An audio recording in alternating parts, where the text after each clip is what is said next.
Welcome to our second part of the UNESCO Masterclass on artificial intelligence. The second part deals with navigating the growing presence of AI in our daily world.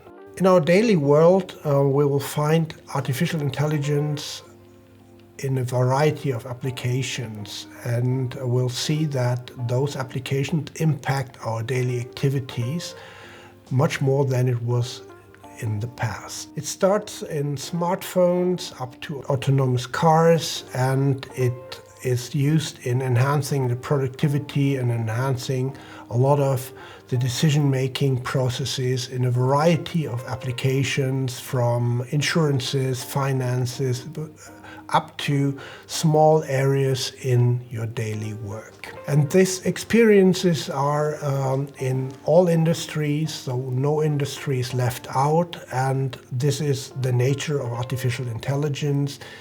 The human ideas how to use artificial intelligence are endless, and you will see every day how this is going to work forward. So the integration is not ending at your desktop. It is in global processes as well as in systems which are just interacting in background. Everything is impacted by artificial intelligence. In healthcare, for example, the early detection of diseases has been improved through the use of artificial intelligent image recognition systems, but also in pattern recognition. Artificial intelligence supports doctors in diagnosing and finding the right treatment.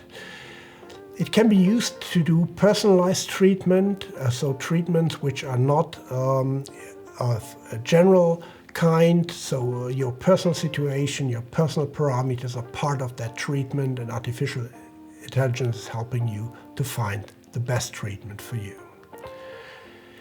But it is not limited to the health treatment itself. Also, everything what has to do with documentation and administrative tasks, those tasks are also supported by artificial intelligence. In addition to the process of diagnosis and administration, artificial intelligence also used in surgeries, in the materials development, as well as in the support for machinery which is required in surgery. And here it can help to improve the precision of the surgery process and reducing any kind of problems, simply to improve the quality of the treatment. Again, everything positive comes with a challenge, and data privacy and bias using information, personal information, is a challenge in the treatment of patients. In education, we see that personalized learning platforms are moving forward. We see that artificial intelligence helps to streamline the offering, helps to streamline the training process and education platforms to support the pupils as well as students in higher education to a much larger degree than it was possible in the past.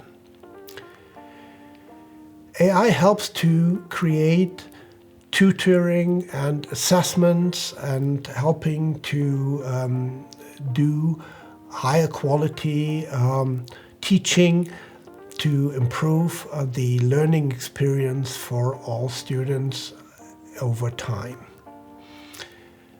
Also here, like in healthcare, it's not only the treatment of students in education, it is also the administration which benefits from use of artificial intelligence. Here are processes like finding out where deficiencies are in the learning of students, helping tutors to understand better where are problems in the teaching process and so on, help the educational platforms to advance to a higher level. Especially with regard to diverse learners, speed of people who need longer or more explanations. These platforms can learn from the individual learning speed and help those learners to find the best education they can get. And part of all of it is that they learn to work with artificial intelligence, make use of artificial intelligence, and also understand what could be careers in the area of artificial intelligence during their studies. In transportation, artificial intelligence is used, like the name says, for transport with autonomous vehicles, as well as with controlling the whole transportation process from a more controlling perspective, understanding where is your material, how long does it take to come, and so on. All those things transform the logistics. It can be used in general transportation management by controlling traffic in bigger cities, streamlining the traffic, optimizing, for example, traffic lights and similar controlling units within traffic environments. AI helps to enhance passenger safety by detecting patterns which are causing problems, and those help to avoid the occurrence of problems in the future. In addition, for users of public transportation, enhancements in the convenience of using such systems, using, for example, better explanation in the automatic telemachines, vending the tickets, and so on. This can all be improved by using artificial intelligence. In the electric mobility, AI helps to improve duration of battery lifetime. It helps to optimize the distances you are going, and so on. So the AI or AI systems in general help electric mobility to be more reliable. The challenges we see here are again in the ethical use of AI in traffic management, but also in the safety and in the infrastructure. If infrastructure is heavily relying on artificial intelligence, we have to make sure that this is also used in an ethical way and especially in a safe way.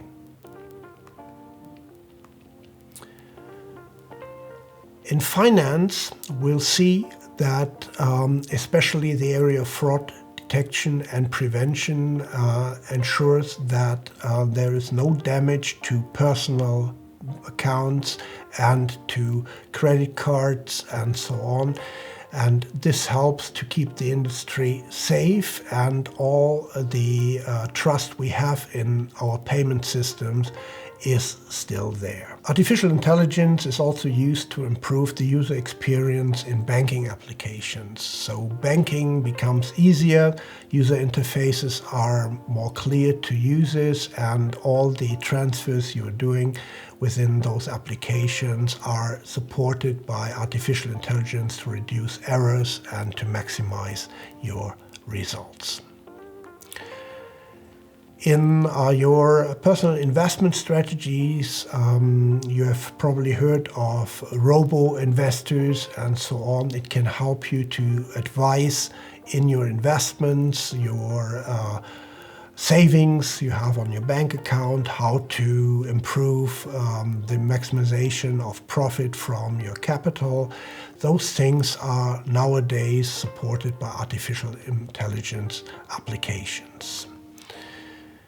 The same is used on the other side of the counter. When you are applying for a loan, then artificial intelligence supports your banking institute in giving the best information about the risk of giving you a loan, and also helping to support the loan approvals by the banking person. In finance, the same challenges as in all the other applications. Transparency and bias is of great interest. Decisions must be backed up by facts and are not based on intransparent decisions from artificial intelligence systems. And bias shouldn't be a basis for a decision in a banking area, since all people should be treated same. In entertainment, artificial intelligence is, as we have seen in the first class, used in personalized recommendations. And this is very useful, as I am able to really get supported in my personal interest and will have a lot of fun with the things I'm enjoying. AI can be also used nowadays in content creation. So in the entertainment, it's possible also to use artificial intelligence to create games or to create gamification, similar scenarios for entertainment. And in the next future, it's rather limited right now, it will be also possible to create complete movies with artificial intelligence, starting from the script down to the video production. It is in testing right now, and we've seen impressive examples of it, but it will take some time. So streaming platforms use artificial intelligence to optimize their film delivery, their bandwidth requirements, but also they use artificial intelligence to plan their offerings, what kind of films are demanded on what occasion. For example, seasonal occasions such as Christmas, Easter, etc.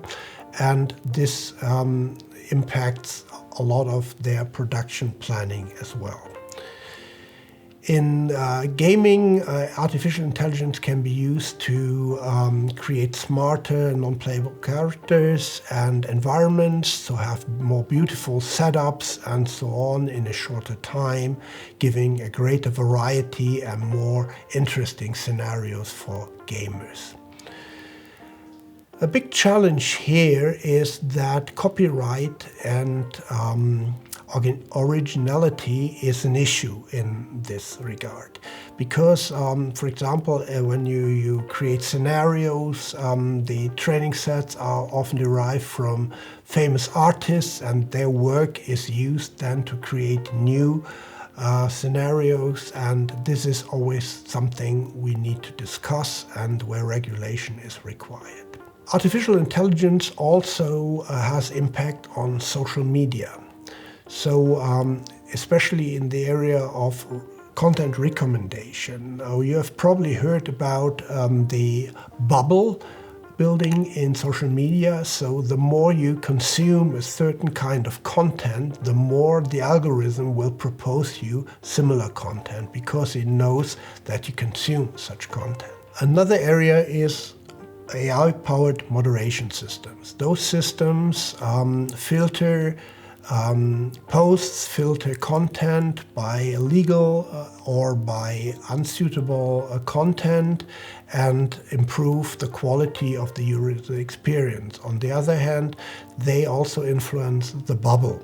So because by filtering, they make sure that those content which is suitable for you is then presented. The systems analyze your user behavior.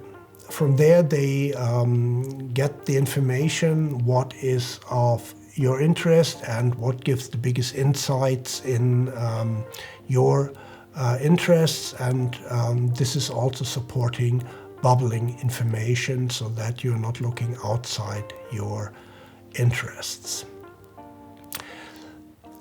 This is used then for targeted advertising. So this means that if you're interested, for example, in soccer, and you consume a lot of content from that area, you probably will be exposed to soccer-related advertising, such as tickets for games or equipment, and so on. So the bubble is not just limited to the things you're seeing, it's also to content which was then presented to you in order to make some additional profit.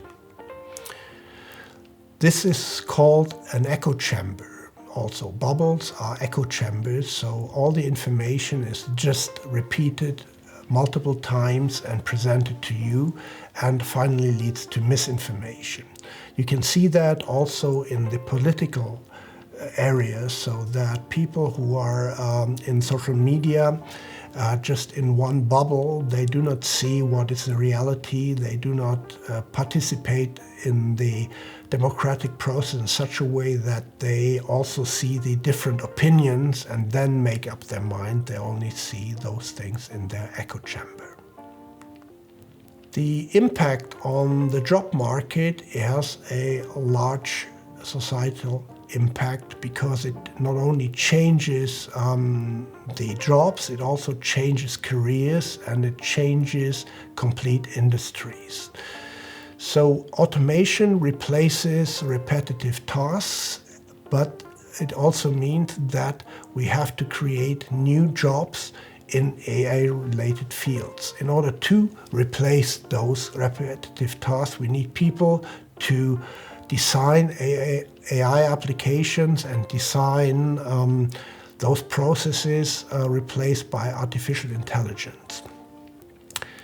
So this means that you also have to train your workforce that they can deal with artificial intelligence applications, that they understand their limitations, that they understand their ethical use, and therefore you have to plan the whole upskilling for a company. And this impact is across various industries. It's not only in a special area, so every industry is more or less now touched by these enhancements. And if there's a gap in the industry where you can't find it, soon will come. Not everything can be replaced by artificial intelligence, so if you need a bricklayer, this bricklayer cannot be replaced by artificial intelligence, but a different planning for his work or similar tasks, this impacts his work also.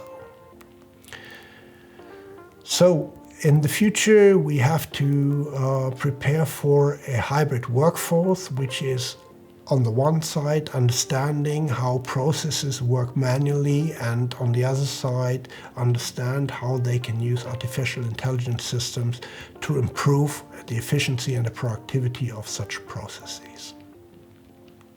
Privacy is a big concern in AI, so data collection and surveillance is always an issue. So in order to train the systems, you need data. And you have seen that on a lot of websites you have to accept cookies and so on, because data is collected by using the website about your behavior. And this will be the case in a lot of things you're doing in the future. So when you drive a car in the future and you want to have a reduction of your fees for the insurance, you probably have to accept to have a monitoring of your driving by using a black box in your car, which then monitors how you accelerate, how you brake, and so on.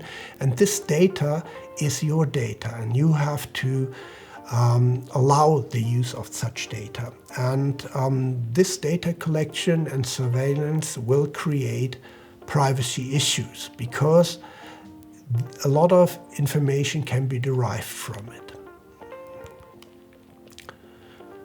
There is a risk of data misuse, because personal information always can be created, for example, to create mobility profiles, or to create information about shopping behaviors and so on. And this can be used by third parties in order to create a threat for you.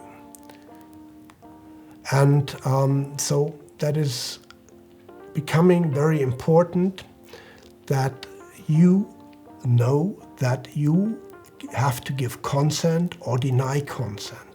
User consent is important. if you do not give consent, data should not be used or cannot be used legally, and you have to be aware that you are making this decision under a consideration what will be the impact for you in the future. If the data is allowed for usage, there must be a lot of provisions there to protect the data. So encryption and data protection is the minimum you can do as a collector of data and information, and you have to do it. You have to make sure that all private information is stored in such a way that it cannot be accessed outside your systems, that it cannot be used in decision-making without a clear consent of the source of the information. Here, again, we have the balance to find between innovation and privacy. But all the time, private information is such an important good that it should be given only to those applications where it's really necessary and beneficiary for the person who gives the privacy data. What are the security risks we have in AI? So first of all, we can use AI in cyber attack detection, which is a great thing. However, there are also cyber attacks which are created just because we use artificial intelligence. There are things such as injections, prompt injections, which create in generative AI holes where a misuse of artificial intelligence is possible, and it's difficult to monitor those things. Also, for all systems, it's always a challenge to stay ahead of attackers. As we all know that we use antivirus software for years, we use firewalls and a lot of protection systems, but the creativity of attackers is always growing, and we have to make sure that our AI systems are also protected in such a way that those attackers have almost no chance. It's very clear that we need to have very robust AI defense systems. So the systems must be built in a way that they cannot be attacked from the outside, but help us to protect the whole system from being attacked by foreigners. At the end, what we need to create is a collaborative way of global security initiatives where all the system providers and everyone who is in charge with artificial intelligence works together on policies and systems which can be metered how to protect your AI systems. There is a series of ethical dilemmas in AI applications. All AI applications have to be evaluated against human values. So for what we call ethical is just another piece of data for an AI system. So the feeling we have what is right and what is wrong is not comparable in AI systems. So this has to be evaluated. Then this ends up that the bias is not visible to an AI system, whereas a human would see that bias immediately by just seeing how the outcomes of systems are behaving. Example, you have a water outlet with an automatic valve, and it's used with a detector, and you train this detector just with one kind of skin. And if you have a different skin color, the system is not working. For the system itself, it doesn't see a problem in that. But the human who is testing it or trying it, he will see the outcome immediately, and he also will see the ethical impact there. So the bias is obvious for a human, but not necessarily for the AI system. As mentioned earlier in the first session about the accountability for AI systems, we have to make sure that all decisions made by such systems, such as in autonomous driving, for example, will not cause any safety problems for humans or others. And this is then a question how to deal with the different problems you have there. You have ethical problems such as if, for example, in an autonomous car, a situation appears where you have to decide whether you have to drive left or right. On the left hand, you are damaging one person. On the right hand side, you're damaging a group of persons. Such decisions shouldn't be made by a computer system. It should be made clear that this situation cannot happen. And this is very difficult. So the accountability must be clear, the rules must be clear, and this needs to be discussed. Especially in justice and in healthcare, these areas are very sensitive because they have a huge impact on the life of humans. It is important that the systems ensure fairness and inclusivity, so that nobody is treated different and that all the parameters taking into account will find a balanced decision. There's an economic inequality regarding AI because the AI, with the availability in the developed countries, we can see that we have a widening of the digital divide. So because AI technologies are not available to everyone, as they are very expensive in training the systems, in running the systems, the hardware, the data centers you need, the energy you need, there's an unequal access to AI technology. So for developing countries especially, it's very difficult to create the same infrastructure as for developed countries. And also we have a concentration of AI power in few companies. Those companies who can afford to build such systems and to run those systems to their favor are in a better position than those who aren't. It's the same with private people. If you use just the public offerings, then you will have a disadvantage compared to those who are able to buy professional services. But there is a high potential for inclusive innovation.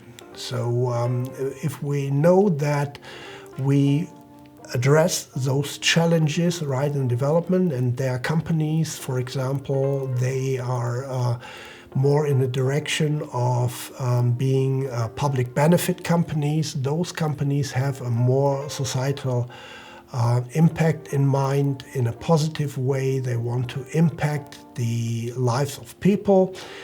This can be seen as an initiative which must be supported so that all people can benefit from the introduction of artificial intelligence. Therefore, we need policies in place to bridge the gap between those who have access and those who have not.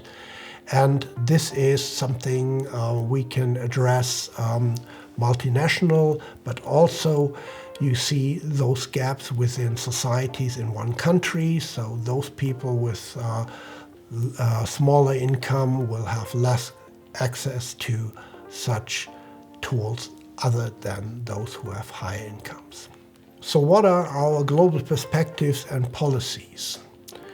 In international relations, we should address artificial intelligence in a way that we all support each other in creating the best out of the risks, so that we reduce the risk, that we know what are the regulations, what is the common understanding of reducing those risks, and how to use artificial intelligence in a way that most people are benefiting from it. And here we have a role in public organizations such as UNESCO, which can drive policies worldwide, which can talk to leaders worldwide, but also regulations in some areas which are there, such as the GDPR in Europe, which is concerning data privacy and so on, or the EU Artificial Intelligence Act, which limits the use of artificial intelligence to those ethical things and areas. These are playing a big role in the future, and we should support them. One of the initiatives we have to support is that AI is used on an ethical basis globally, and there we can promote, everyone of us can promote this. So we can use it, we can talk to our representations in the government, how we want to use that. We can take our voice to speak up that we want artificial intelligence used in an ethical way, and this is where we have the highest influence on such policies. From an international perspective, it is important that we do not see such advancements isolated for our country, that we have to collaborate across borders with others, which is quite typical in the European Union. However, also we have to see that all countries which have a similar interest, whether they're in America or Asia, Africa or Europe, they should work together across borders, independent from where they're coming from, to find the best solutions in that regard. So with saying that, we can see that we have a chance to build a responsible and sustainable AI future, and this is what we should have in mind. Let's recap this chapter, what the growing presence of AI means to us. So AI transforms our industries and our daily life, and we cannot avoid that. The ethical and privacy concerns persist. Even when we are used to AI now in our daily lives, we still have not solved these problems. The economic inequality and inclusivity is still a challenge, so that AI is good for all of us and also is accessible to all of us is important. And that all the policies we are currently creating shouldn't be seen isolated for our own area. It should be seen globally, and so we should have policies for global governance there. So thank you for attending this second session on artificial intelligence of our UNESCO Masterclass, and I'm looking forward to seeing you in this third session. Thank you.